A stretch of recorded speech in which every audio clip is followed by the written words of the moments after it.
Well, good afternoon. It's Friday. It's Le Mans. It's pretty warm. Lots of music pounding out at a packed pit lane.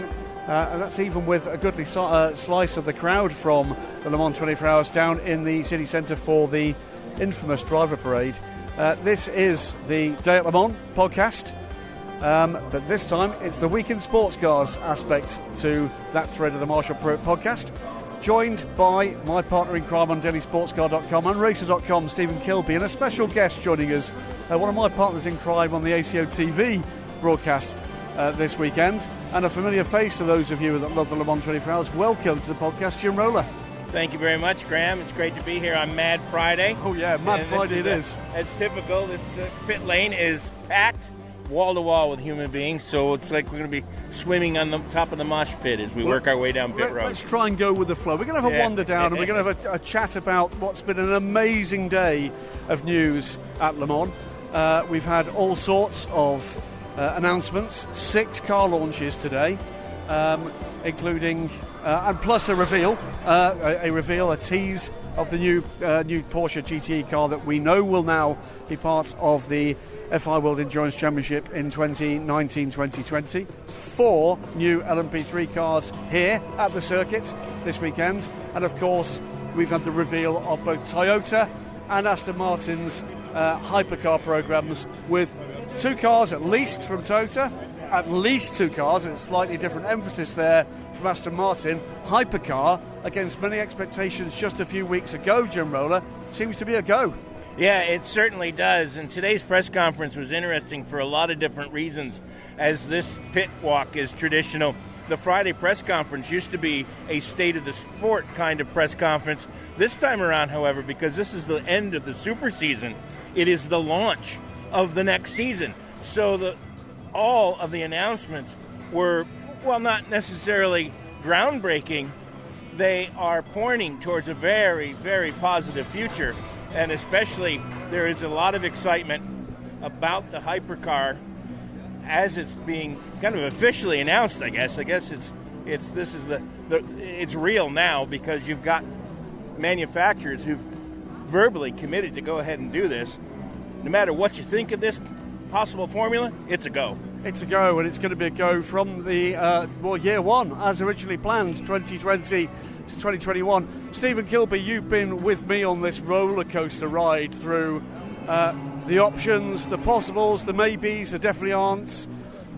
It's quite nice to actually get some finality to this. Yeah, it's really good to actually see some concrete rules, to see some programs actually being announced rather than just rumoured. I think the amount of positivity that's come out of the last 24 hours outweighs anything we've had in the last year, doesn't it, Graham? It most certainly does. What aren't we going to get, Jim? What aren't we going to get is we're not going to get DPI into the World Endurance Championship. Well, and we were very close to a single formula, but I thought for American fans that it was very heartening that when you spoke to Scott Atherton, he didn't rule out anything. They're still talking.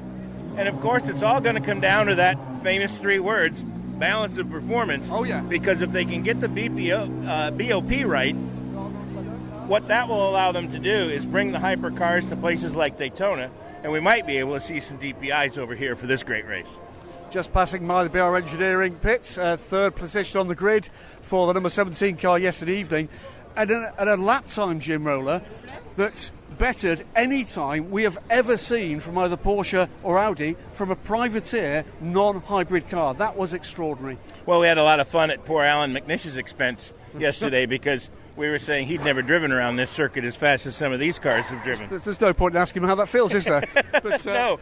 But the going back to Scott Atherton's point, certainly wasn't counting it out. What he's saying to us today was no surprises about what was being heard in the press conference this morning. So in other words, IMSA have been involved in those discussions. They were fully aware of what those conclusions were. And we're not yet counting out the fact that we might see if the balance of performance can be delivered as well as the ACO clearly hope and the manufacturers hope, that you might find a performance window that could accommodate something beyond hypercar, Stephen Kilbey. And could that see DPIs competing against hypercars here at Le Mans, and could we see hypercars competing against the DPIs at Daytona? Well, I think there's certainly interest in it. I spoke to John Doonan at the ACO press conference as well, the head of Mazda Motorsports, and he echoed what Scott Atherton said, which is there aren't any surprises with this rule set, but he still says they're always going to be looking at it. They're going to be looking at it close. He wants to bring Mazda to Le Mans, so should an opportunity like that arise, they would be interested because it's a dream of his. He just doesn't have the resources, and I think that's the case of a lot of people. So we'll have to see what develops, but it's certainly a possibility. And there's also been a lot of conversations with folks at Porsche, and if after a year, if this formula becomes a reality, which I wholeheartedly believe it will, and it is successful, we could see them by 2021. Yes. 2022, sorry. Yeah, with DPI Gen 2 coming on stream, with, we believe, a mild hybrid added to it, there's more that's the same than that's different at the moment. And, with the budgets coming right down for the replacement for LMP1, really, there's lots more reasons for it to happen, for it not to. Well, and the other thing, too, if you take a hard look at the hypercar rules, you'll see that the DPI rules, with a little bit of tweaking, aren't that far apart. You've got a basic purpose-built chassis with a lump of your choice in the back, engine-wise, and that's a lot of what the hypercar formula is about. So maybe there is a way that they can get them close enough. And I think it's the similarities between DPI and what we've got now with hypercar prototype that's getting a lot of interesting parties involved. I spoke to Huda Shoinak from Orica, I spoke to guys from Ligier, I've spoken to people from BMW's program who are running it, MTech in WEC, and they're all keen to get manufacturer partnerships done for this formula. They think that there's a way in for privateers, there's a way in for private teams to partner up with OEMs and get programs on board, and that's a good way to fund and organise these programs. What you said earlier, Jim, is absolutely right. The time for cynicism, for now at least, is done. The time to actually make this work is right here, right now, because this is the plan moving forward. So for clarity next year, we'll see effectively what we've got this year.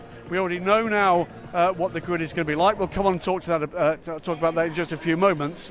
But it will be the final year of the Toyota TS050 hybrids, joined by a sextet, at least, certainly for the full season, sextet of the privateer non-hybrid prototypes, mixture of normally aspirated and turbocharged cars. Great stuff to come in LMP1 next year, with the cars closer than ever. Another quick moment about that qualifying session last night. At no point in the history of the World Endurance Championship in the fully hybridised era for factory cars have we had a non-hybrid car closer than 4 seconds to the pole-setting car. Last night it was less than a second. Big steps forward. These cars are not a joke. These cars are not slow. These are very rapid race cars indeed, and they're only getting quicker. Well, and that goes back to some of the BOP. And they've got it just about right. They've got it right in prototypes, and we'll talk about GT in a minute. They've really got it right there. One or two of the conversations as we're walking all the way down the pit lane here. We're just down now at the final Granny Annex pits. We're going to take a walk onto the main track itself, by the way, and have a look at these 4 new LMP3 cars and get a few impressions for you guys, seeing them perhaps for the first time. But question being asked from what we saw last night, with the non-hybrid, the fastest non-hybrid cars being much quicker in the first sector, and also with a higher top speed when we get to the main straights. The hybrid advantage comes in when you've got those heavy braking areas and the hard acceleration out of the chicanes, out of the Mulsanne corner, out of Arnage. Could we see SMP Racing going by the Toyotas in the early part of this race? Ooh, that's a tall order. It could be. I think that's a tall order. It could be done, but I think that's a tall order. I think what you're going to see is at least one of those Toyotas backing backing the SMP car right up at the start of this race in an attempt to keep that from happening. That's hypercar for now. And by the way, we're not calling out questions. We're trying to deal with some general themes here that you've sent in, and thank you again for all of the questions. Should have mentioned, by the way, and I'll say at this kind of middle point, with thanks to Cooper Tyres, with thanks to the Justice Brothers, and this week, Le Mans Week, we're going to say thank you as well to a partner for this week's festivities, and we're just about to go and see their brand new car in a moment, Ginetta Cars. Just now at pit out, gentlemen, series of awnings ahead of us leading up to Dunlop Bridge. Part of it is a fantastic collection of historic Bentleys, but the first 4 are 4 new LMP3 cars, or rather 3 and 1 that's not quite there yet. First up is the brand new Ligier. Now, Jim, you've seen this in the IMSA Prototype Challenge in Ligier JSP3 format. This is the new JSP320, already committed to by United Autosports for their campaigns into next year. It's beefier. It's got a slightly different wheelbase. It is new aero. It is new safety. We can see through the screen to the LMP2 style centre bar. So big safety improvements. Xylon panels, non-intrusion panels. Completely different bodywork. 85% of the bodywork difference, and about 40 more brake horsepower in these cars. It looks the part, doesn't it? It certainly does. That was one of the things that when P3 first came into existence, they looked and sound like proper race cars, and that's very important not only to the fans, but for the teams that are going to run these, because these cars are used to learn on, for lack of a better term, and make the choice as to whether they want to step up. So the closer they can make these cars to what they race in the bigger categories is only going to help everybody involved and make for a much more enjoyable race for the fans. Now, Stephen, you've already spoken to Pierre Nicolet. This is the first car that's actually seen testing action with that new engine. It's still a Nissan V8, but it's an entirely different unit. And what's Pierre Nicolet had to tell you so far about how well things have gone? I think he's very positive. I think they're really pleased to have been the first manufacturer known to be out testing. I think that's a big thing for them. They want to show their customers that they're as committed to this as they always have been. A big challenge for them is going to be maintaining the huge customer base they've got of over 100 cars in circulation. But this reset is going to show us a lot of things, and until they all hit the track in anger, we're not going to know which is the chassis of choice. But right now, I think they're pretty confident that they're going to get a lot of customers right off the bat. Now, the theory behind this is that there is an upgrade kit available. You can upgrade your existing LMP3 car with the Gen 2 kit at a cost-capped level. So it's a really good proposition for someone looking to invest in either your extreme race car or track day car, or indeed a race team looking to do some form of arrive and drive project with this. There's been all sorts of ways in which these have been monetised through the first knockings of LMP3 since 2015. This car, though, as you quite rightly say, Stephen, has been the rip-roaring sales success and lots of race and championship wins alongside. The next car along, though, this is the new Ginetta G61 LTP3, and well, it does exactly what it says on the tin. The publicity material for the Ginetta talks about learning lessons from the LMP1 car that we're going to see back in the World Endurance Championship. If you look at the nose of this car, you can see, Jim Roller, the high nose that we see on the LMP1 car is very much there on this car too. But unlike the other cars, the nice thing about this is it does look a little bit different. One of the things that we've seen in LMP1, because of CAD and computers, when you make the rules box snug enough, the computer... We're going to walk, we're just going to go straight over there. Hello Jamie, hello Sam from Ginetta. It's the Yorkshire Mafia are here in force. Yeah, we're inside the velvet ropes with this one. This one, the space between that raised nose and the front fenders is actually much more shallow, and it gives it a radically different look than the other cars, and I think it's going to make it very noticeable, and they must have done it for a reason, so it'll be interesting to see how this car performs compared to the others. Remember, from the point at which the first Ginetta under Ewan Baldry appeared in 2015, aced that season, almost an uncontested run to the title with Charlie Robertson and Sir Chris Hoy. Since then, we've got a brand new design team on board. Andy Lewis, who's had experience with Williams and on the aero for the Porsche 919. You can sort of see that in this car. Yeah. The one thing that's missing, by the way, from the car we've got presented here, there are no dive planes. They will be there. But this thing, to me, just looks trimmed out. It just looks like an absolute rocket ship. Stephen, your first impressions? Yeah, it's an absolute stunner, isn't it? And I think it's easy to forget that with Ginetta's LMP1 program and what's happened over the last 12 months with that it's easy to forget that how much work they've been doing on prototypes. They've not rested on their laurels, have they, since the last LMP3 car? They've done the G57, the G58, the Akula's got some prototype technology in it. The LMP1 has also had a big part in them developing this this chassis, and I think it shows, because up close this looks stunning. It really does. It does. I have to say, I'd seen some early design sketches of this car, and it more than bears it up. Before I forget, by the way, new engine cover, double element rear wing as well on this car. That's another part of the additional part of the package, together with that boost in power. These are going to be quick cars. Jim? When you're trying to do the description for radio, it's hard sometimes for fans that are familiar with the look of the Acura DPI car. The front profile of this Ginetta is very similar to that, so that's something that maybe they can visualize. That's what I was trying to describe. Yes, that's true. Yeah, it's probably even closer to the Mazda now that you mention it. Well, it's a funny thing. The every designer certainly takes cues from other designers, don't they? And there's certainly going to be styling cues all over the place here from Andy Lewis and his team. The cynic would say monkey see, monkey do, but that's... Well, we're going to step back over the line here before we step over another line.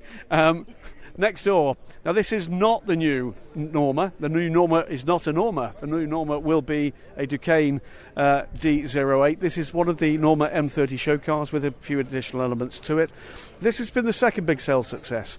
So Ginetta first out of the box. By the end of 2015, though, the crushing superiority in terms of the ability to actually get cars out in numbers from Ligier began to take hold. That's where the numbers started to come. So Ginetta's sold into double figures before we got into Ligier selling into triple figures. But then along came this car. This is the Norma M30.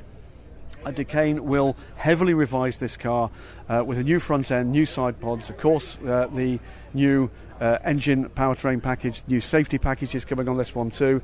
Double element rear wing, but not this one. This is not the final mark of it. So we're going to see something that looks similar but different. The big change here is, of course, the name. It won't be a Norma, it will be Duqueine. That marks the fact that the Duqueine engineering operation have taken ownership of the programme from Norbert Santos and co. And, of course, we'll see them in the great race tomorrow in their LMP2 car. You tend to wonder, by the way, the likes of Ginetta and Duqueine, whether or not they're going to be satisfied with just an LMP3 programme in the future. I don't think they will. I think that, again, this LMP3 format was built as a stepping stone formula, so why not make it a stepping stone formula for the manufacturers as well? This car has the much more traditional, I will call it, needle nose, raised nose, deep fender wells that we have seen in the past, with that kind of bulbous front area where the headlights are, with the dive planes coming off of that, and then of course that giant splitter out in front. Well, this marks the kind of state of the art for the current generation of LMP3 cars, and I think looking at the two cars next to us, the Ligier Evolutionary, without a shadow of a doubt, from the JSP3, Revolutionary, the Ginetta G61. It's a bigger kind of risk, if you like, but maybe the gains could be there too. Stephen? Yeah, I think it's going to be certainly interesting to see just how different the new Duqueine chassis is, because, I mean, as you're saying, the Ligier is an evolution. The Ginetta is radically different compared to the original chassis that we saw back in 2015. Will they go for an evolutionary package on a formula that they know so well and that has been so quick, or will they go for something completely different? One thing I am noticing at the back of the Duqueine Norma is the sweep back of the rear fender puts the Legality cheese wedge out a little bit further. On all of the other cars, you'll see that rear bodywork matches up with the edge, the outward edge of the cheese wedge, and in this case, it sweeps in, leaving more of that wedge exposed. That's an interesting aerodynamic look. Certainly there's been some interesting comments made about the Norma, as was aero package when the M30 was actually launched. It'd be interesting to see whether or not they're allowed to actually carry on with some of the more radical elements of that. It certainly caused a bit of a flurry of excitement amongst people who weren't running Normas. Final of the four is the Edessa 03 Evo. We've not seen an Edessa in racing in anger for some little while, although they have raced both in Europe, raced briefly in the States, and indeed in Asia. It's fair to say that this is maybe a little more boxy in terms of its overall look. A lot more. It's got the traditional. It's got the gull-wing doors that we've been used to with the Edessa. It's an evolution of their current design. Well, let's wait and see. They've got much more modest targets for this car in terms of sales. They're looking for a couple of good teams, they tell us. Stefan Chaussee, we'll come to Steve in a moment, who's spoken to Stefan, telling me a little earlier. Just a couple of teams they'd be looking to help them along with the development of this. This is an organisation with some modest aspirations for the car. We're going to look, by the way, next at a car that is based on this chassis next door, an absolutely revolutionary concept. But Stephen, you spoke to Stefan, and what have you got to tell you about the programme? I think the key message he wanted to put forward was the fact that they're going to be very humble with this. They are not expecting to be a Ligier, they're not expecting to produce 100 cars, and he said they don't want to produce 100 cars. What they want to do is get a small customer base together in the first year or two of this programme and put so much effort into customer service and how much value for money you can get out of it. This is a cost cap formula, as we know, but they're going to try and make sure that their package undercuts the other manufacturers, and the running costs of this are going to be lower than the other three. And I think that's that could prove to be a good solution for some of the teams that might not have the resources. So potentially the budget option. Let's have a look at the other Edessa chassis that's here. The other Edessa chassis sits under the full power hydrogen, now Total backed H24 demonstration prototype. This car, we've seen it in action already at the test day with demonstration laps. We've seen it at Spa during the LMS weekend last year. It will be lapping tomorrow before the great race for a demonstration lap. Jim Roller, this is the future. It could very well be. This is very futuresque. We've seen Delta Wings here. We've seen lots of futuresque. Garage 56 was originally invented. We have to call it Garage 63 now, 53. I guess. But yeah, Garage 56 was invented to help bring forth new technologies, whether they be green technologies. This is about as green as it gets, hydrogen power. Yep, and 2023, 2024 is the predicted point at which we'll see a rule set that will include the next stage of zero emissions technology coming to the top class of endurance racing. And from what we're being told in the fringes of this morning's announcements, that is still very much on track, with some pretty heavyweight manufacturer interest in those sorts of technologies and the zero emission mission, if you like.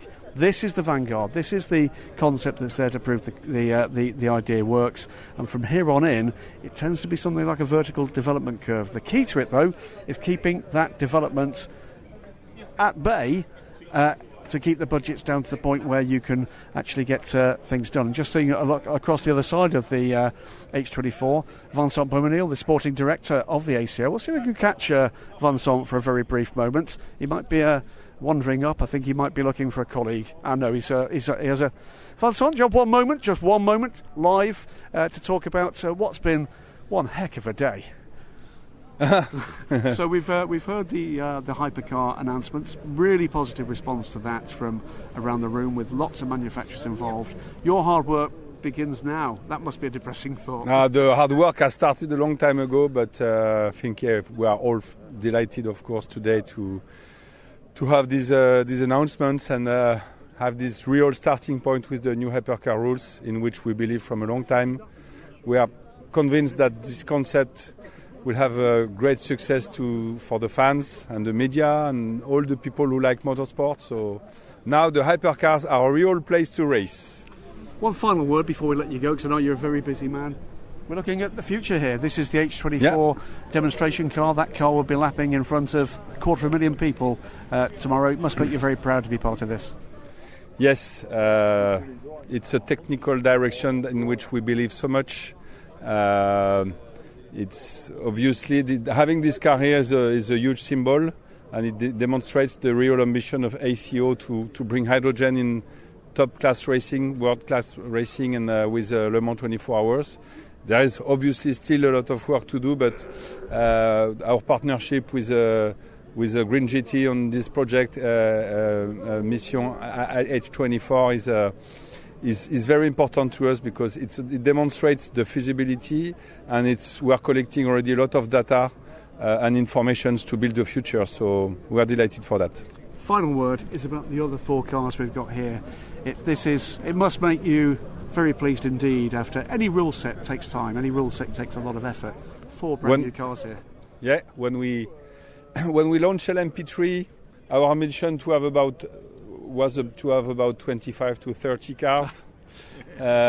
So today we start the new generation of LMP3 with about approximately 200 cars running in the world today. And we have taken the experience of the version 1 to update these cars. They look fantastic. Honestly, for me, the first time some of them, it's the first time I see them in real, and I think the update they've done on the design is really good. So it's an important day for us because LMP3 is very important. It's the starting point of endurance racing, and it's what we need to make sure the summum, the highest part of the pyramid is having great teams. We need to have the basis very strong, and LMP3 is there for that. And particularly good to see two of the pioneers, Edessa and Ginetta, back in the fray and banging wheels with Ligier and Duquesne for sales there. Yeah, it's a new start. The first phase was a beginning with people not arriving at the same time. Now everybody starts on the same point, and we have chosen 4 great manufacturers, and I'm pretty sure it will be a new, very positive step for the category. We'll let you get on with your day. Congratulations on what's been one heck of a day here at the Le Mans 24 Hours, Vincent, and good luck for the race tomorrow. Enjoy the race, guys. Thank you. One question, yes, before indeed. we leave the H24. It always rains at Le Mans. It does. Will you get better mileage?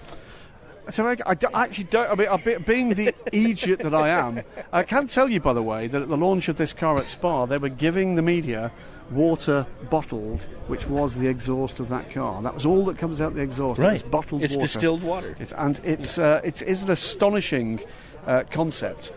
Not race ready. I think that's pretty clear. And not to go to over-egg the pudding. There was certainly an idea at first that we might see this car racing this year in the Michelin Le Mans Cup. We're not going to see that, but we are, I think, going to see more and more of this car. And I think as you look at it, there are going to be developments on that car throughout the year. Let's wander down again. No, we're not going to go look at those Bentleys. We'll wait till Brian Gush has got us some news for us about a new car. I'll have to come out for historic racing news. Absolutely, you will have to do that. Absolutely right. I completely forgot to name check historic racing news. I do apologise there. So Selfless plug. Wandering back down through pit out under the Rolex arch and by the hockey stick, the Michelin hockey stick. A sea of humanity. Sea of humanity. Great day here. Beautiful weather. And you are day of the week. Absolutely. You are listening to The Week in Sports Cars, the day at Le Mans, on Friday with me, Graham Goodwin, with Stephen Kilbey, and with Jim Roller joining as a guest today. And again, thanks to our backers at Cooper Tyres, at the Justice Brothers, and this week we've just seen their brand new car. One of 2 announcements made today by Ginetta, back with a vengeance into LMP racing. And that's going to be the next topic of conversation, gentlemen. We've talked about one of the big announcements. That's what's going to happen in 2020-2021. But before that, we get to the 2019-2020 FIWC season. And we've had, again, a bit like Hypercar, lots of kind of moaning, groaning naysayers, and yes, some bad news in terms of the end of the factory programme for Ford in the WEC, as promised, as timetabled. But perhaps a little more dramatically, the end of BMW's programme in the WEC after just a single season. But despite that, 33 cars, a 33-car full-season entry, and the promise that we're going to see, I think, multiple entries for race-by-race cars from all over the place. We're going to see potentially additional GTA Pro cars at some races, potentially, actually, GT-AM cars, certainly LMP2s, and we're waiting to see what happens in LMP1. Neither, shall I say, and we'll talk about this when we get further down the pit lane, do I think we've yet seen the final full season entry. I think there's still work going on for what might be an exciting addition. I think so, and I think we may see an AM. We might even see a Ford there. Yep. I know there are a couple people working very diligently on that. I would find it shocking that the Girard and the WEC folks would turn down an entry from another privateer, obviously an AM, but from another manufactured car. So I think we may, in fact, see one of those. If I can put just quickly a button on the whole BMW and Ford saga, Ford announced it was going to be a program of this length at the beginning. I think had the BMW pullout not happened, the Ford thing would just be a blip. Absolutely. Because it's what everybody expected to happen.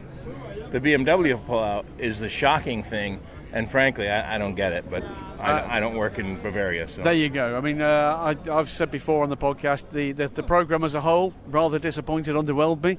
It's a shame to see them go. But let's talk as we come by about some of these efforts, because these have got relevance to this 2019-2020 entry list. First of them, beyond the Algarve Pro team that are on the in pit out, is the Jumbo Supermarket backed Racing Team Netherlands effort with the Dallara. They were well up in practice and qualifying, but they'll be switching with these colours to TDS Racing and an Orica 07 next year with the same driver squad. So Frits van Aert brings back Nick de Vries, brings back Guido van der Garde, and they will be back with the TDS Racing run Orica, Jim. Well, and that, again, is one of those things where this is a team that is expanding and continuing to grow, and that's the next step in the evolution. Absolutely right. Beyond that, by the way, this car will likely be seen in the European Le Mans Series next year. With the Davitech team that are handling the car at the moment, they're going to have this car handed over to them, and we'll try to actually get some young drivers in from their junior programs to move up the ladder. Remarkably, next door is another addition to the FI World Endurance Championship. Now, Stephen Kilbey, tell us a little bit about high-class racing. By the end of this year, we're going to see a remarkable transition from this team, from being a team that was in one-make Renault racing just a few seasons ago, to a team that's got four different LMP2 cars in 3 ACO championships. Yeah, I mean, the expansion of this team has been huge in the past sort of 12 months.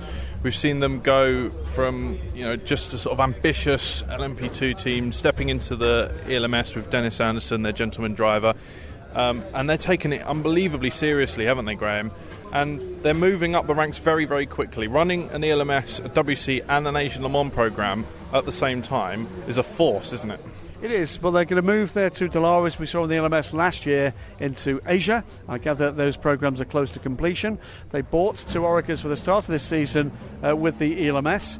One of those cars will continue with Dennis Anderson and with Anders Fjordbach, but Anders Fjordbach will move together with the team into the WC with an as yet unrevealed, but known to this writer, squad of drivers.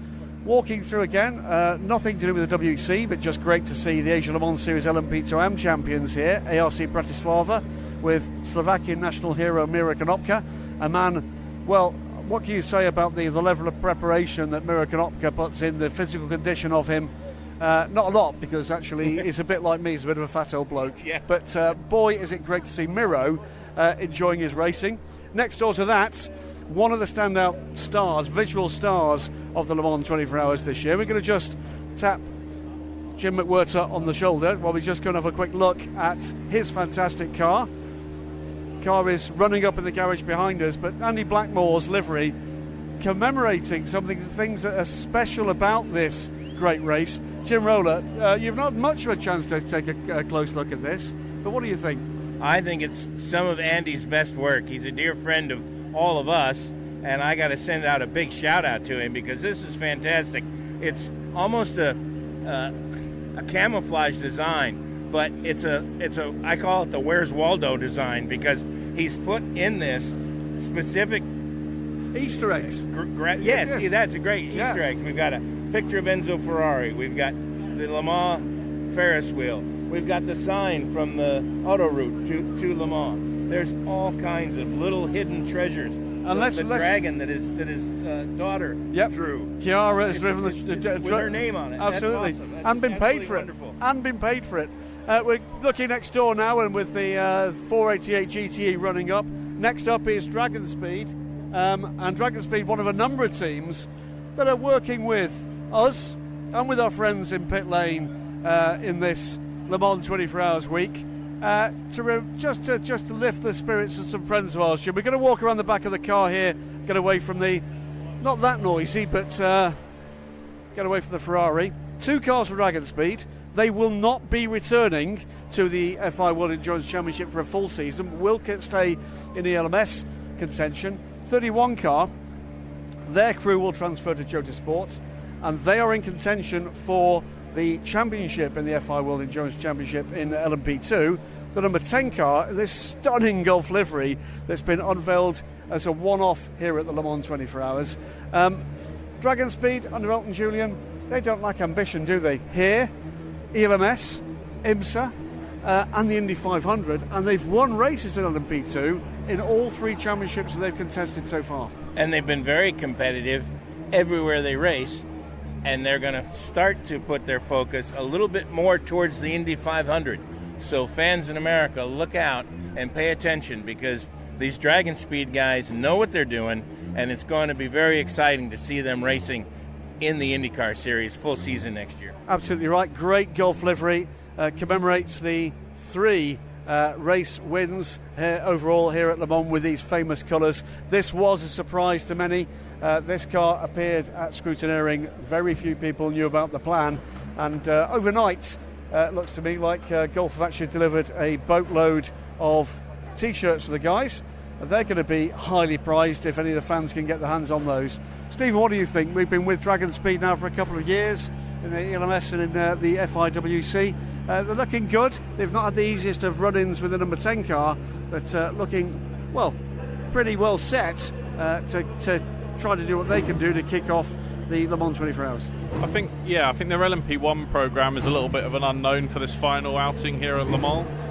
It'll have a bit of speed, especially when Ben Hanley's aboard, for instance, but reliability's been their problem and little errors. But I think their P2 program has a real chance to win this race, isn't it? It's been fast all the way through the week in qualifying. It came as a bit of a surprise. They didn't get pole for some of us in the press room. They know how to run a 24-hour race. They've done it plenty of times before. Will this be another win for the Mexican-flagged red liveried Orica? Well, let's wait and see. Roberto Gonzalez had his dramas in qualifying with that big shunt with the Tota. But Dragon Speed will be fan favourites. We'll say, just a bit of a tease here, this car might not have been here for all sorts of reasons. And the other bit of a tease is, it might have been a different car. That didn't happen. Let's look over the just over the Tensor barrier here to another Ferrari pits. And it's unusual to see a blue Ferrari these days at Le Mans. It's particularly unusual to see a blue Ferrari under the Resi Competizione banner, Jim Roller. It's the first time you've seen this. Well, what can you say? This very unusual aspect to Giuseppe Risi's output. Huh? Oh, sorry, I was distracted. Oh, you're distracted by the fashion model shoot across at Kessel Racing. I should tell you, Sorry it's not a male model. And Betty, if you're listening, I think she was a redhead. I think she was a redhead, and apparently the leather shorts did it. This is absolutely fantastic. French Racing Blue. It is, and it has the prancing horse legs. It is. I was stunned, actually, when I saw the press release from Barb Burns. I was like, what? Risi is never anything but red. And they pulled it off. It's absolutely spectacular. I just hope they can get a little bit better in the race pace so that they can be competitive at the end. It's a different look to their race squad, not factory GT drivers for Risi Competizione. Jules Gounon moving over from Bentley for this race only, and GT3, his first GT drive. Ollie Jarvis, who'll drive anything quickly, and Pipo Derani the same. Next door to them, it's a 2-car team with another pair of stunning special liveries for this race. The Kessel Racing team making their debut here at the Le Mans 24 Hours under their own banner. The number 83 car, the all-female crew car with Manuela Gosner, Michel Gatting and Rahel Fry, and then the number 60 car, both full-season ELMS entries. And we thought we might see Kessel Racing appear in the FI World Endurance Championship. That's not quite happened yet. It is Ferrari World here. It just goes on and on. WeatherTech Racing here for the United States with a brand new chassis, a brand new car for this race in the full WeatherTech livery. The gold wheels looks absolutely stunning. Scuderia Corsa have been part of race winning efforts here. Clearwater Racing, and they will talk at the end of their adventure in the FI World Endurance Championship. They'll go, having had a couple of race wins and run some very big name teams close. They'll finish, unfortunately, without the Chrome Dragon on the car, but still proudly adorning the garage. But Arj and the boys will return home, heads held high, after the last of their FIWC adventures for the moment. Car that is still in contention, though, for a championship win is the 54 Spirit of Race Ferrari. They will be another returnee for the Great Race or the WEC next season, as will the number 70 car next door. 54 at the moment, sits second in the order for Q&amp. We're going to get a bit of PA interference for the next few minutes, so just bear with us.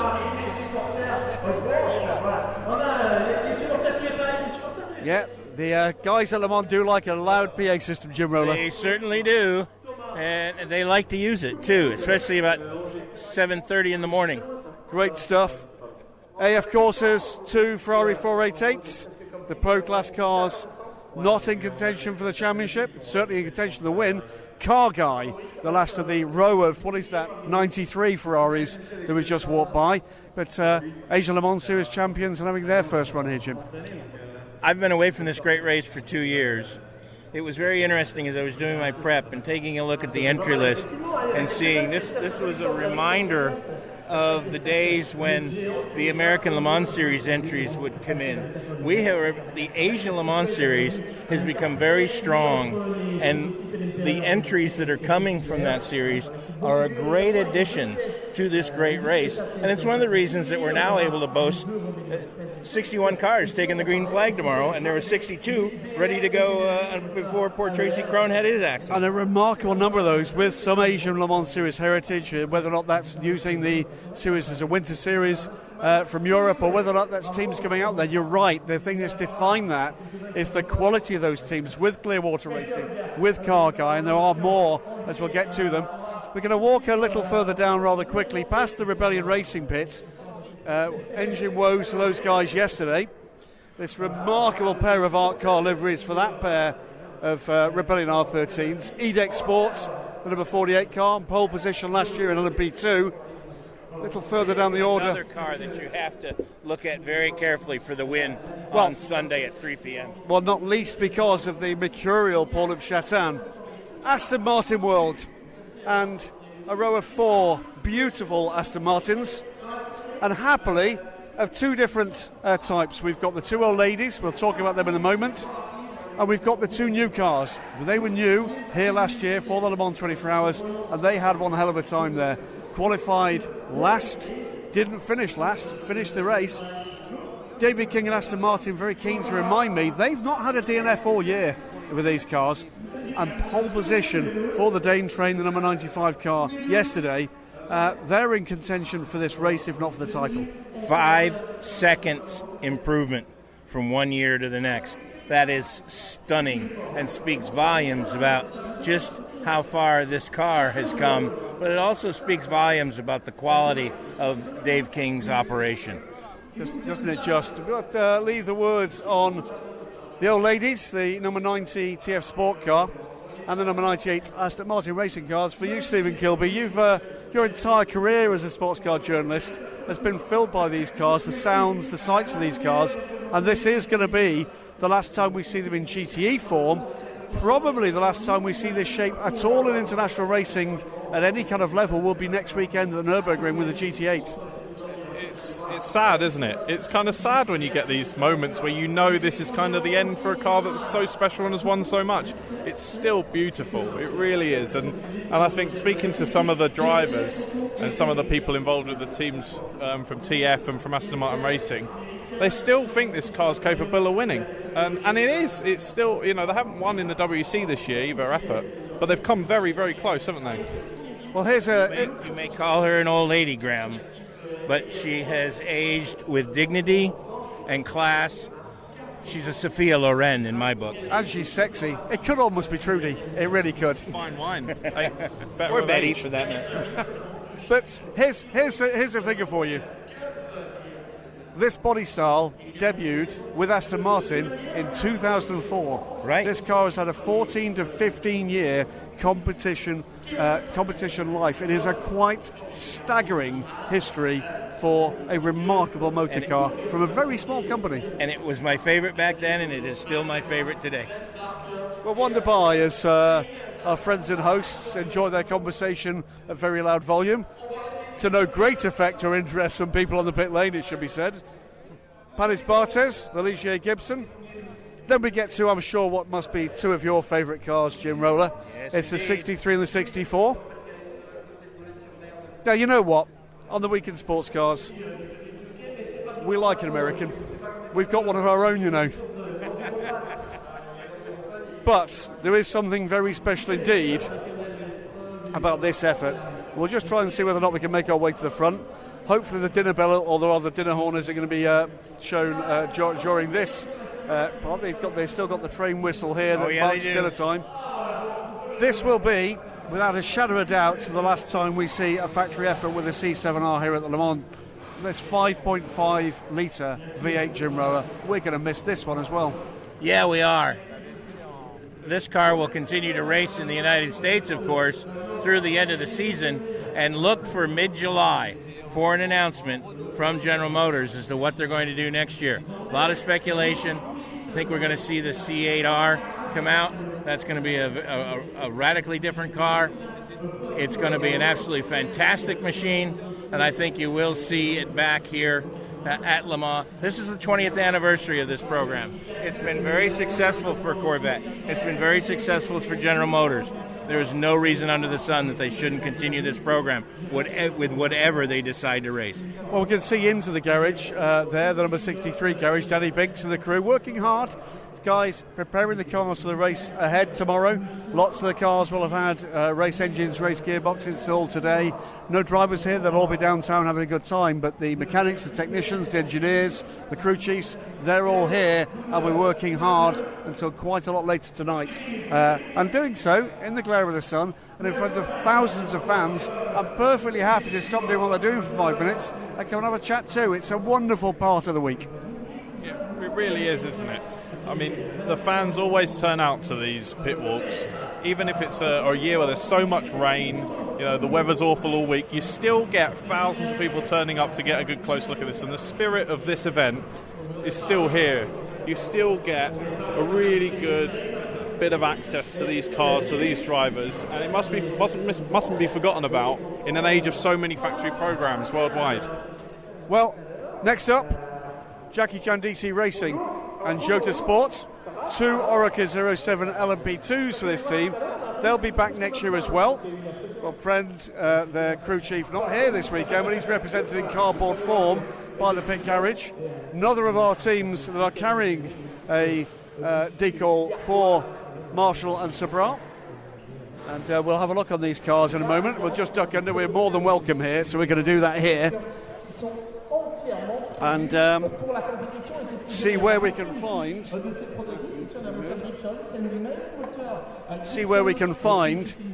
decals on the 37 and 38 car. Both cars being prepped for the race, and both cars still in contention for the win for the Le Mans 24 Hours of course, but also the World Endurance Championship LMP2 trophy. Just watch the trailing leads, gentlemen, and we'll see what we can find. Hello, Mrs. H. We're very good. And just looking through, next year, big changes here. One car will be under the Jackie Chan DC Racing banner. The other car will be under Jota Sports banner, with the guys who've just seen their car this year, the 31 Dragon Speed car.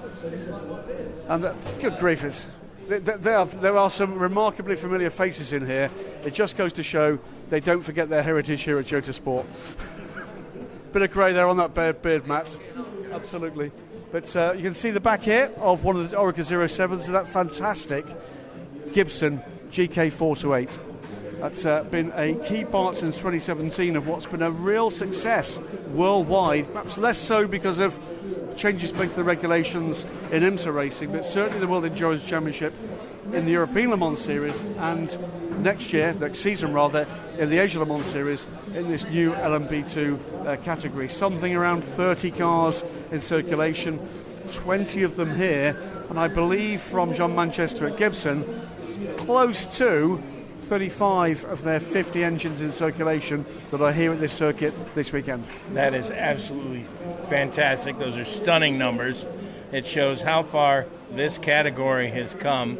When they announced it years ago, I thought then it was going to be a winner. It has proven to be that. And these two cars that we're getting to enjoy looking at right now have got to be odds-on favorites for tomorrow. They have performed very well. They're odds-on favorites to win the championship. And I'm really excited to see the Jota name back in the sport next year. we've seen a lot of great success from them. I don't think we'll see anything less than that next year. I agree. Sam Hignett and David Clark, the names behind the Jota Sports empire. They've had success here at Le Mans, of course, in the past, in the European Le Mans Series. Now they're going hunting on the global scale with the World Endurance Championship, with their pair of Orica 07s, one of which will be, for the first time, entered under their own team name rather than the customer. Just looking to see what I can find. It is Jota Dunlop, 10th Le Mans together with the Dunlop tyres. And let's not forget that, by the way, because that's another key part of this LMP2 battle, gentlemen, is the battle between not just Orica and Dallara and Ligier, but between Dunlop and also between Michelin. And next year, we get, well, I want to say a new name, a returning name to the World Endurance Championship, because the Dunlop brand will be replaced by Goodyear. That's got to make you feel pretty fuzzy inside, Jim, brother. Well, it does. I mean, Dunlop owns Goodyear, so that's just a natural transition to another one of the company's brands. But it's going to be great to see the Wingfoot logo gracing International Autosports again. Yet to be seen whether or not that might mean. We're told that there is a new range of tyres for the Goodyear brand. And are they playing a bit of a flanker here? Does that mean they can restart the development cycle? It is just a different brand, but it is a different brand. And it might well be that they get another 3 cracks at breaking the puzzle that is an LMP2 tyre. Pace required, longevity required. Let's wait and see what emerges from this effort. We're going to move on in just a moment to the Ford camp, which is next up.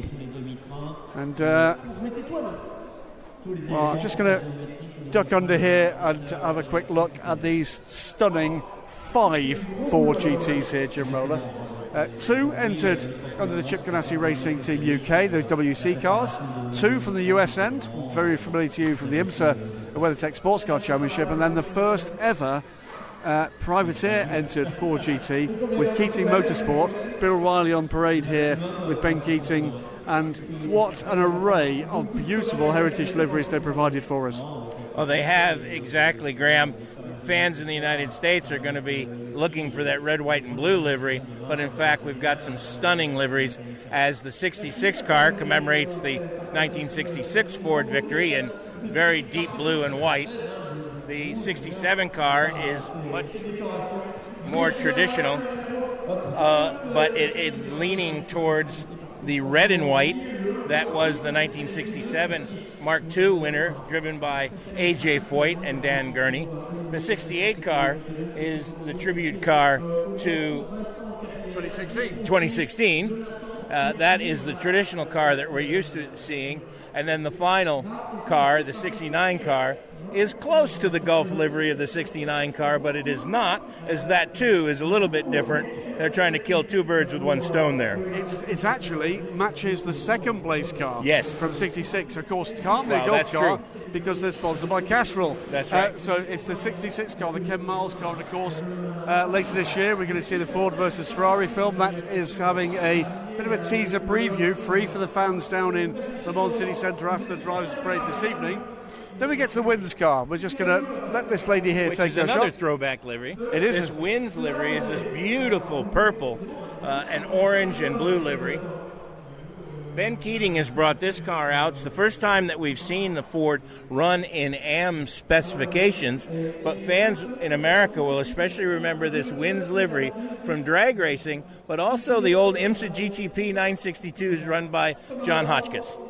It does look stunning. This purple in particular just pops as the wheel gun whirs, and we're about to be treated to the sights here with the sounds on this recording of the 91 Porsche team going through their paces with their practice pit stop. This is going to be a key part of what defines this great race. Remember, struggle there. They're going to be at least one of those guys will be taken to the back of the garage and beaten heavily for that one. Well, with the GTLM cars this year, the bogey time is 35 seconds. That's how long it takes to fuel the cars. You're allowed to fuel and work on the cars at the same time now, so all the work needs to be done in under 35 seconds. Anything over that, you're giving up room, you're giving up yardage on the racetrack.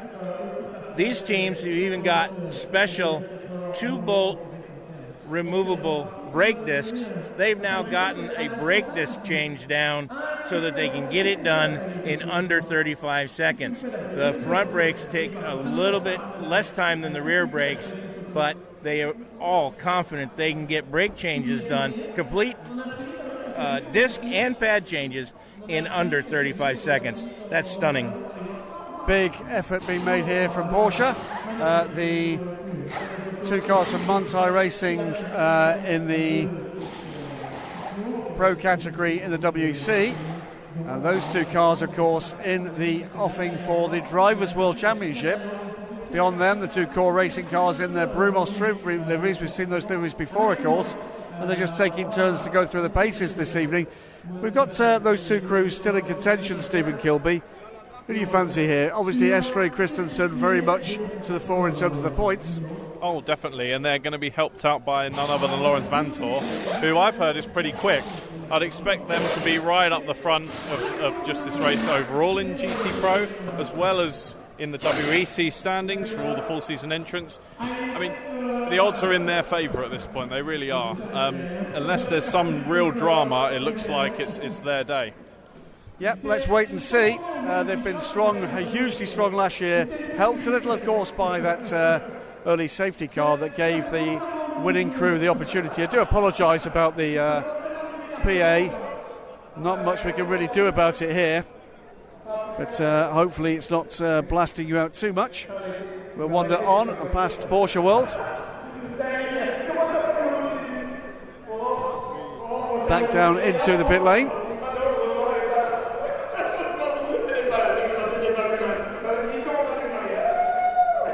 Yeah, they're clearly having a good time. On past the Porsche pits, waiting for Jim Roller to catch up with us.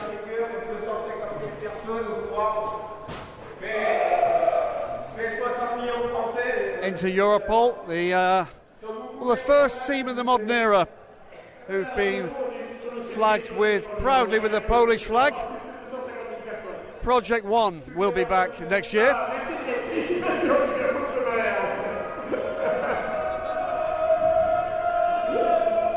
We're wandering here to have a quick look at the Project One car. Another of the art car efforts here, the 56 car. And we'll go into the sanctuary of their garage for a moment or two.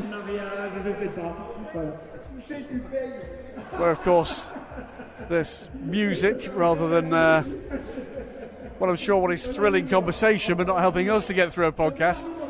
This is the project. Now we've entered the disco. Absolutely. Project One, the 56 car, leads the championship coming into the final round, the Le Mans 24 Hours. And of course, as you said earlier in the show, Jim, this is unique. This is the first time that this World Endurance Championship has been decided at the Le Mans 24 Hours. It is the end of the longest World Championship season in history in any form of motorsport, close to 18 months. Better still, though, Project One made a determination they're going to be back next year, but better still again with two cars. So it'll be a two-car effort from the most successful single-make Porsche racing team on the planet. This is their 25th anniversary celebration of that. And this car, brought to the World Endurance Championship in partnership with another team you'll be very familiar with, Park Place Motorsport. Yes, the Park Place guys have been quite popular and quite successful in the United States. Patrick Lindsay, the man behind that operation, and he's on board this car. Project One may not be a household name in the United States, but these guys are the consummate winners when it comes to racing Porsches. People like Manthey and the Flying Lizard and stuff like that get a lot of exposure from the media. Project One is the one that's been getting it done for 25 years, and they're celebrating that with even some Project 25 banners around as part of the celebration of their time in the sport. Quite correctly so, indeed, as hopefully the fun and games on the PA has cooled down just a little. Talked already about the SMP Racing BR1 AER cars and that extraordinary performance from the 17 car in qualifying that in more or less any other year before the Toyota TSO 50 would have earned the Russian team pole position. Third will have to do for the moment. Let's see what they can actually do from the off tomorrow. Second of the Dallara, and will be the only Dallara in the World Endurance Championship next year. The Cetilar racing car will transfer after this race from the tutelage of Valois Corsa to AF Corsa for the World Championship season. The proudly Italian team, the G-Drive Auris, it is an Oreca by another name, will be a factor tomorrow for sure. 28, the TDS Racing Oreca Gibson, inherited pole position after a fumble from Graf Racing, Vincent Capillaire, the Pantomime Villa, I'm afraid, missed the weighbridge. They lost their pole position time. That was a heavy penalty for that mistake. And a car we will be seeing for the last time for a while is next up. It's the number 4, Enzo Gibson. Not Enzo Ferrari, but Enzo Gibson. Certainly not. Absolutely. This is the Bicolis car, and have announced that they will not be entering a full season of World Endurance Racing next season. So we will be missing out on seeing the, well, how can we put this, red-hot performance that we often see from the Bicolis car. Well, it seems that they've been able to make their Gibson engines last a little bit longer than the SMP guys. Perhaps that's because they're not pushing them Rebellion. The Rebellion guys. Thank you. Perhaps that's because they're not quite pushing them as hard. Not really quite getting the speed, as we said. Another team we won't be seeing back is Livery Competition. Their number 50 Ligier Effort is here for its swan song in the World Endurance Championship. They don't feature on the 8-car list for the Le Mans, for the FIWC next season either. That was one of the few surprises for me, because Labra has been part of the ACO and the WEC for as long as I can remember. They have long supported everything that the ACO has been involved in, and so to me it was a little bit surprising that they aren't showing up in some category. Perhaps that's one of those cars that we're going to see coming in and out of the series in whatever form, whether that be a GT program, a privateer GT program, or something in LMP2. That's just total speculation on my part. Well, wondered by another couple of the P2 teams, the Oreca Gibson of Graf Racing. They won't be very happy after losing that pole position. Duquesne Engineering coming on strong with their Oreca. The departing BMWs. Au revoir. Bye. Shame. Gulf Racing, they will be back, and they'll be bringing back the Gulf colours on their 86 Porsche 911 RSR. Mike Wainwright's team will return, as will Christian Reed's team, and we'll just pop in here if we possibly can, because this is where there's been a bad news story for this championship. Or rather, this end of the championship, the end of the Great Race, was due to be 4 cars from the Dempsey Proton Racing Squad. It will be 3. And again, we're just going to pop into one of the garages here to get a bit of peace and quiet from the PA. Of course, Patrick Dempsey was awarded the Spirit of the Race. He was indeed by Le Mans this year. Well, it's done a lot for raising awareness of this great race and of the World Endurance Championship. We're at the back of the main pit. This is the WEC pit for the Dempsey Proton Racing team. And astoundingly, one of the amazing stories of this race and of this championship has been the number 77 car. It's been a topsy-turvy year. They've won 5 of the races so far this year, but then lost the points, Stephen Kilbey, in a controversy after Fuji, only to fight back and be back in championship contention from a 0 score halfway through the season. Christian Reed, I think, is surprised as much as everyone else that they're still in contention here. He said to me a few weeks back, they're not expecting anything, but if there is a bit of drama, and this season's had plenty of drama in GT-AM, they could pull it off, couldn't they? Well, they could. It's a race that produces drama, and produces drama aplenty. Christian has seen plenty of that, and of course he's part of the crew that won this race last year, so coming back as defending champions at Le Mans. They are in contention for a championship win overall in the FIWC's GT-AM category. Next door we've got the 2 customer cars, so these cars all earn their positions in this field through success at Le Mans, in the World Endurance Championship, in the LMS. Sadly, though, the car next door is one we're not going to see in the race. So it is still a record entry, but it's not going to be 62 cars. It's going to be 61. And we get the last semblance of chrome green paint is coming off what was the 99 car. This will revert to being the 88 car in the European Le Mans Series when next we're out racing in the European Series. But that all happened, Jim Roller, through dramas in practice for Tracy Grome. Yeah, unfortunately, he came upon a slower car and was caught out by that slower car. He missed the white flags and unfortunately rode off the front of the car, and he was cleared from the hospital, but not cleared to race. They want him to take at least a couple weeks off before he gets back in a racetrack. I think that's smart. Tracy's 67 years of age. When you're that age, I have a lot of respect for everything he's done, so this is not a criticism in any way, shape, or form. But I'm going to be 60 in October, and I know that if I fall down or I do something, it takes me a lot longer for the bruise to heal and for me to feel fine. Tracy took one hell of a lick, and he's got it. He was complaining about how sore he was, so I think it's very prudent that he takes a couple weeks off. I think you look pretty good for 69. Was it 60? Oh, self out. Ooh, ah. I was going to say, I can't believe you're over 40, Jim. yeah, but that means the end of a fine run, an amazing run of consecutive appearances here by Tracy and by Nick Johnson. And that's the saddest part of this. He has had success in the race. He's been on the podium, not lately. But it was a big impact on the Hanaudière between the two chicanes, and sad to see this car be back in the truck before we get racing tomorrow. It will not therefore be a record 62 car entry, but a record 61 car entry. Final car in the Dempsey Proton fleet is the number 78 car. This will be entered under the Proton competition banner. APM Monaco, an all Monegasque crew. This is a one-off for Le Mans.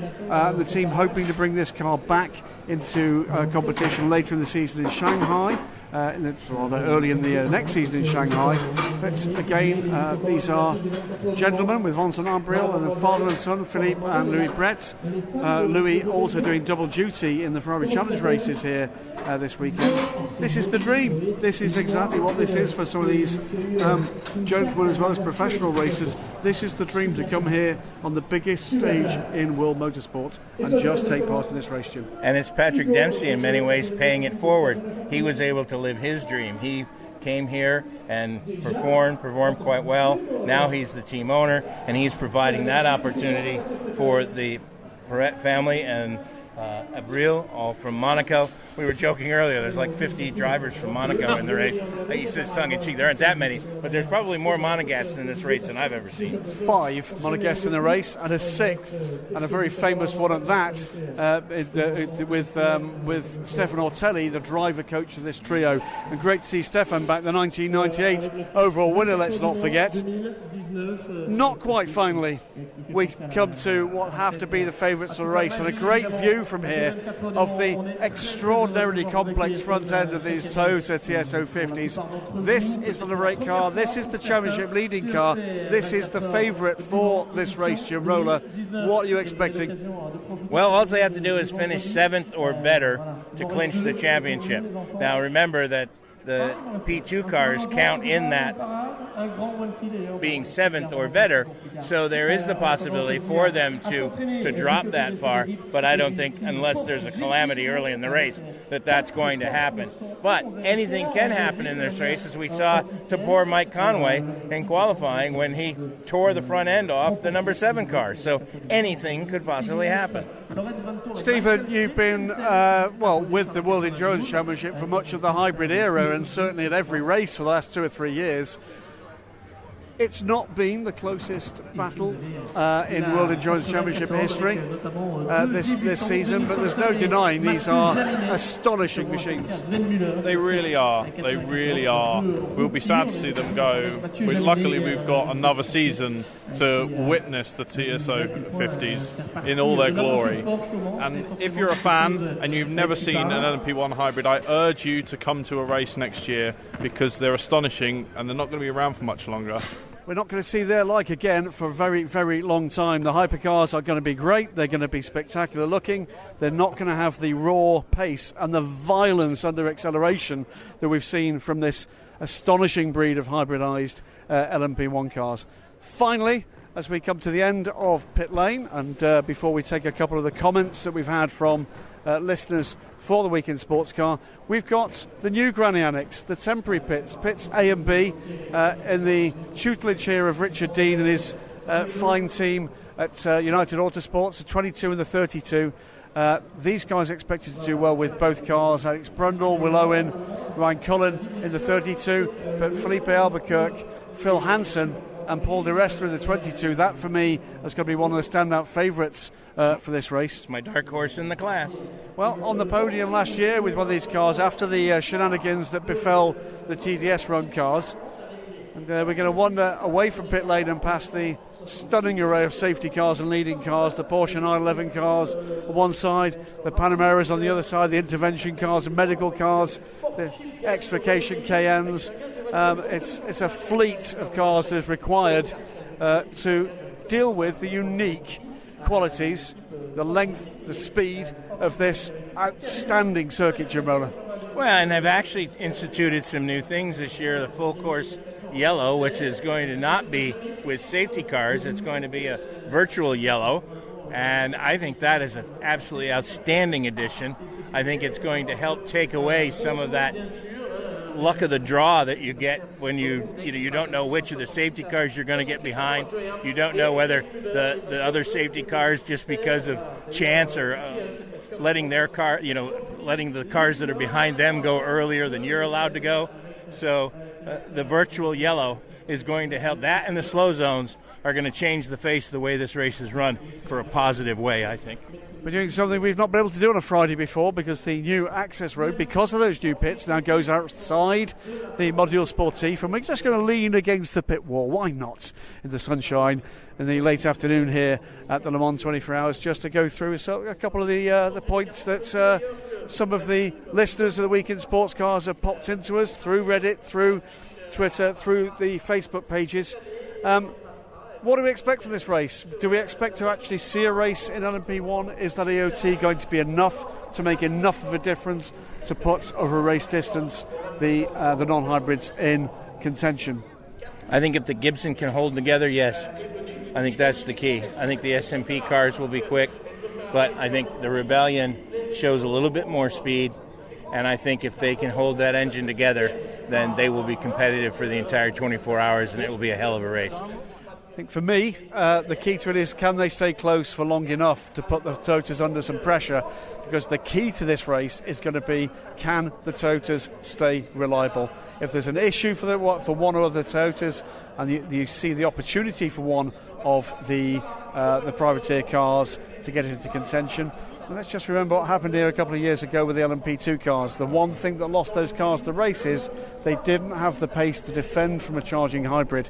These cars, as we saw yesterday, over a single lap and over a number of laps in a qualifying stint, patently do. Stephen, you've been watching all season. We've had some, let's face it, not very inspiring LMP1 races. It feels a bit different. It really does. It really does. LMP1, the hybrid versus non-hybrid battle hasn't been what I think it could have been if they'd have gone a bit to more extreme lengths of VOT.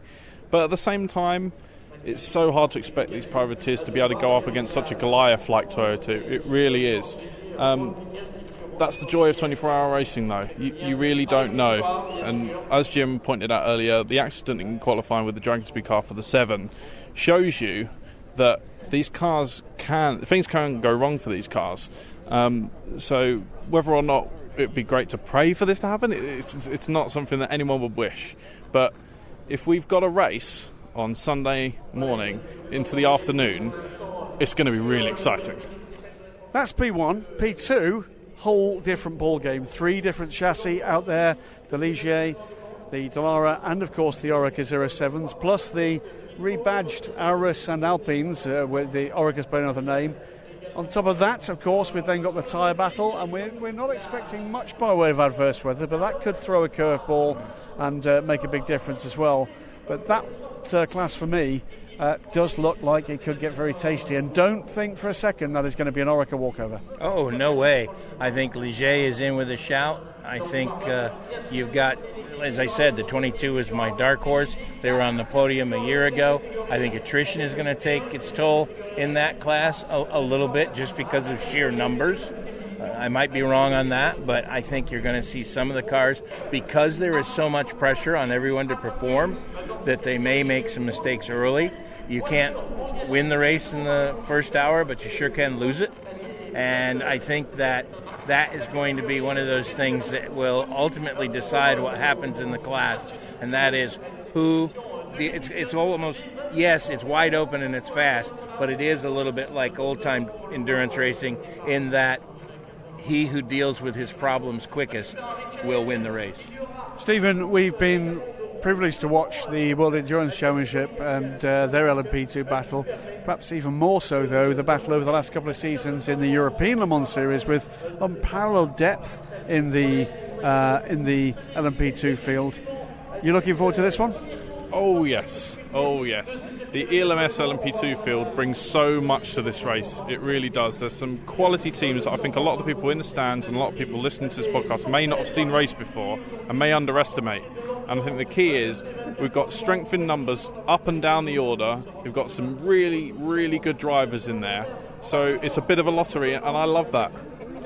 I think we talked earlier about the Asian Le Mans Series and what it has brought to this sport. I think specifically the European Le Mans Series has brought more to P2 than it has anywhere else, because in the European Le Mans Series, that's the number one category. Yeah. So they race for the overall win, and they have become much stronger because of that, I think. 19 cars we had at Monza last time out for the European Le Mans Series. We one down because we had the Settle Our Racing guys with us there next time out. We'll come to the GT Pro class in a moment, because that is, I think I'm right in saying, gentlemen, completely different gravy. But GT-Am is another class with strength in depth. Ferraris, Porsches, Aston Martins and the solo Ford. And what we saw throughout track action over the last couple of days was the gaps compressing, and teams that perhaps had struggled a bit in day one on track coming to the fore later on in day two. In particular, the Gulf Racing car, Thomas Preining, finding speed there. That is a young man with a hell of a future. And the Ford. The Ford looked nowhere in the test day and looked nowhere in the first knockings of the track action here. But then all of a sudden, Jerome Blakemolen got in and filed. Basically, it just seemed to unlock the code. Jerome is not only a great coach for Ben Keating, he is one of the best development drivers in the world. And give him a couple of days with the car, he's going to get that beast figured out. And it looks like that may be the case here. This is going to be wide open. I think it's going to be Porsche's to lose, but I wouldn't go down to the betting shop with that. For the race, Stephen Kilbey, Porsche, Ferrari, Aston Martin, Ford. It's hard to pick, isn't it? It really is. In the AM category, of course. Yes, yeah.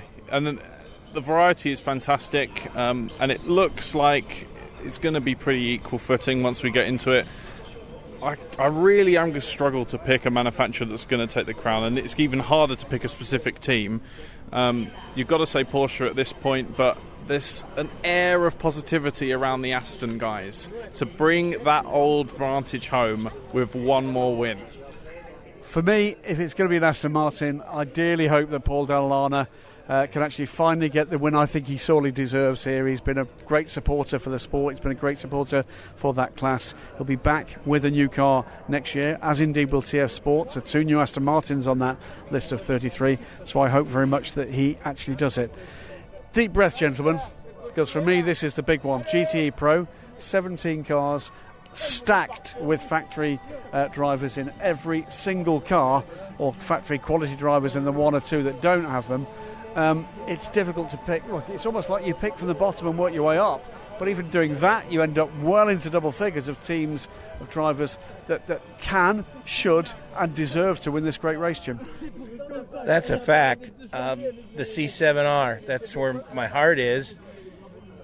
All of those guys are my friends. That's the last race for that car. It's been 4 years since Corvette Racing has won here. That's the longest drought they've had since they started coming here 20 years ago. And also my heart's with Aston Martin because that's what I've always aspired to own, and I just love those cars, and I would just love to see them win as well. My head tells me it's probably going to be Porsche. GT Pro, Stephen. It's so difficult. It really is. And we saw in qualifying last night, I think it was 5 makes in the top 5.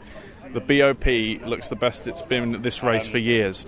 And that is going to make this race stunning. The fans trackside, whether we get a race or not up front, are going to be loving this GT Pro battle. And for me, Porsche again is really hard to get past. Ford, though, with the might they've got in their drivers and the mix of youth and experience, the drive they've got to finish that program on a high, I think they can do it. But there's so many storylines here. It's really hard to pick. I think the one thing that falls down for me, it's one man's opinion, I'm sure I'm wrong, the Ford driver lineup is full of sprint car racers, sprint guys who race in single-seat sprint races, go fast. The endurance factor is just something that all of those cars have never really been able to wrap their arms around here. Wait and see. My view on this one. I always try to find a kind of mental picture for something like this. The best I can come up with is 17 angry dogs in a mixed martial arts octagon just set on each other and being told, one of you wins the stake. And that, for me, is what it feels like here. Massive respect between these crews, all of them. There's real friendliness, real needle of the nicest possible way with this GT Pro squad. I think what we're going to see is what we've seen every single year in the modern era. We're going to see groups of 2, 3, 4 and 5 cars banging wheels on the Mulsanne. We're going to see outbraking manoeuvres into the chicanes that will make you wince behind the mic. You and I, Jim, in the TV booth, you, Stephen, in the press room. I think we're going to see that throughout. In the night, I think we're going to see a mistake or two. I think we're going to see heartbreak for 1 or 2 cars, puncture here, suspension problem there, as we've seen before. And I think we're going to get a grandstand finish. I don't know who's going to be in that grandstand finish, but I think we're going to see a grandstand finish. Why? Because it just feels that way. You could say a lot about the prospects for the 2019 Le Mans 24 Hours. If you're one of those guys that is concentrating simply on the fact you've got a dominant Toyota effort here with no factory opposition for the overall, guys, you're missing out, because I'm telling you right here, that's not what it feels like in this pit lane. It's not what it feels like in that paddock. It's not what it feels like in that press room. And it's absolutely fundamentally not what it feels like in that TV booth. We're looking forward to a spectacular 2019 Le Mans 24 Hours. And I'm going to go for some final thoughts to both Jim Roller, and thank you for joining us. It's been a delight having you, Jim, with this one, and to Stephen Kilbey. And again, thanks, Stephen, for filling in for our good friend Marshall Pruitt, who's taking care of his lovely wife, Shabral. And get well soon, Shabral. There's a huge amount of goodwill for you here at the Le Mans 24 Hours. First to you, Jim Roller. Well, if the late, great Steve Evans was here, he'd say, Sunday, Sunday, Sunday, it's the super season finale, the GTE Pro-Am cage match. And that's what it's going to be, friends. Was he American by any chance? Yes, he was. He was the NHRA announcer that made Sunday, Sunday, Sunday famous. We miss you, Marshall. Get well, Shabral. My final thought is going to be a question to you, Jim, and to you, Graham, before we finish up talking about GT Pro. Yes, it is all my own hair. Well, that. And the fact that this feels a really special year for GT Pro with the 17-car entry we've got. Will it ever get back to this point? We've got factories leaving. Is this the peak, or will it be back? I hope so. World economy will dictate that, but I hope so.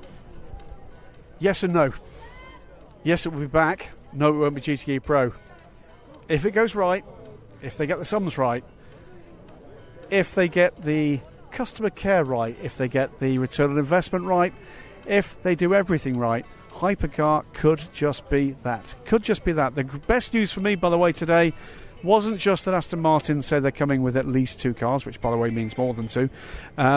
It was the fact that they're also recommitting or continue to commit to GTE Pro. So that program will not be replacing GTE Pro. It will be an addition to it.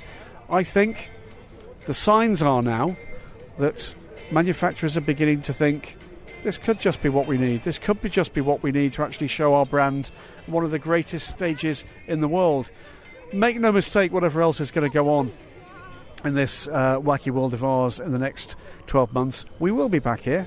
I hope we'll all be back here in 12 months' time for this great race. We'll be talking about some of the same issues with some different personalities, some different cars. But it's always exciting. Whatever the race doles out in terms of the overall result, there is always racing to savour throughout the great race. And we are going to be privileged, gentlemen, to be trackside for all 24 hours, including the run-up to it and including the opportunity to analyse it afterwards.